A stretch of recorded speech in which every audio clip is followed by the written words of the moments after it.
এপাশে হচ্ছে ডিম আলু কষা, তাই তো? আর এপাশে হচ্ছে কুমড়ো আর করলা ভাজা।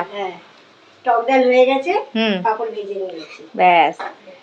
আর এই করলা আমি আগে খেতাম না, তো শাশুড়ি শিখিয়েছে, আমার শাশুড়ি আমাকে শিখিয়েছে। মায়ের কাছে তো আবদারটা বেশি হয়, শাশুড়িদের কাছে মানে মেনে নিতে হয়। সেই শাশুড়ি ভালোই হোক খারাপ হোক সেটা বড় কথা না, তাই না? আর বলো, তোমরা গরমে কেমন আছো আমাকে একটু কমেন্ট করে জানিও।